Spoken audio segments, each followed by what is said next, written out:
بات کریں گے پاکستان کے وزیر اعظم عمران خان کا نیا اور شاندار منصوبہ سامنے آیا تھا۔ پاکستان میں چونکہ سردی بہت زیادہ عروج پر ہے اور بے گھر اور بے سہارا افراد فٹ پاتھوں پر اپنا وقت گزارتے تھے، راتیں گزارتے تھے، سردیوں میں ٹھٹھر ٹھٹھر کر وہ کس طرح سے ان کی راتیں گزرتی تھیں وہ پاکستان کی عوام اچھی طرح سے جانتی ہے۔ کراچی، لاہور، راولپنڈی، اسلام آباد اور پاکستان کے دیگر مختلف شہروں میں بے گھر اور بے سہارا افراد کی بڑی تعداد تھی جن کے پاس پیسے نہیں ہوتے تھے کہ گھر خرید سکیں، مکان خرید سکیں، ان کے پاس چھت نہیں تھی۔ پاکستان کے وزیر عمران خان صاحب نے اعلان کیا کہ شیلٹر ہاؤس بنائے جائیں گے اور ہنگامی بنیادوں پر پچھلے 4 ماہ کے دوران بلکہ 2 ماہ کے دوران ہنگامی بنیادوں پر شیلٹر ہاؤس قائم کیے گئے۔ گزشتہ کل پاکستان کے وزیر اعظم عمران خان راولپنڈی شیلٹر ہاؤس میں گئے اور انہوں نے وہاں پر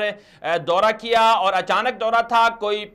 اس سے پہلے پلان نہیں تھا کہ وہاں پر اچھی طرح سے خود ہی انتظامیہ کو سنبھال دیا جائے یا بستر لگوا دیے جائیں، وہاں پر لوگوں کو لا کر کھڑا کر دیا جائے۔ یہ صورتحال ہے یہ راولپنڈی شیلٹر ہاؤس کی۔ وزیر اعظم رات گئے، وہاں پر پہنچے اور وہاں پر جو لوگ سوئے ہوئے تھے، آرام کر رہے تھے، ان سے ملاقات کی، ان سے ملے اور ان سے صورتحال پوچھی، معلومات لی، سہولیات کا جائزہ لیا۔ لوگوں نے وہاں پر جو موجود تھے عمران خان کے اس اقدام کو سراہا بھی، تعریفیں بھی کی اور ساتھ ساتھ عمران خان زندہ باد کے جب نعرے لگانے لگے، عمران خان صاحب نے کہا کہ دوسرے لوگ سوئے ہوئے ہیں، ان نعروں کی ضرورت نہیں ہے، انہیں نہ جگایا جائے۔ یہ ہے پاکستان کے وزیر اعظم عمران خان صاحب۔ بالکل اعتراض کیے جا سکتے ہیں، عمران خان کے فیصلوں پر بھی اعتراض کیا جا سکتا ہے، ان کی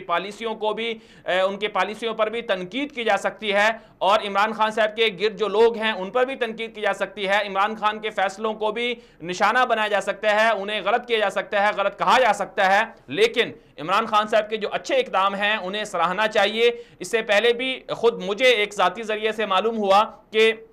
پیمز ہسپتال میں عمران خان صاحب نے رات کے اچانک دورہ کیا تھا، وہاں بھی مریضوں کی عیادت کی تھی۔ جب پاکستان کے حکمران کا یہ صورتحال ہو اور جب پاکستان کے وزیر اعظم لوگوں کے ساتھ یہ سلوک رکھنا چاہتے ہوں، یہ ان کی خیر خواہی کرنا چاہتے ہوں، تو پھر وہاں کی عوام اور وہاں کا پاکستان جو ہے وہ آگے جائے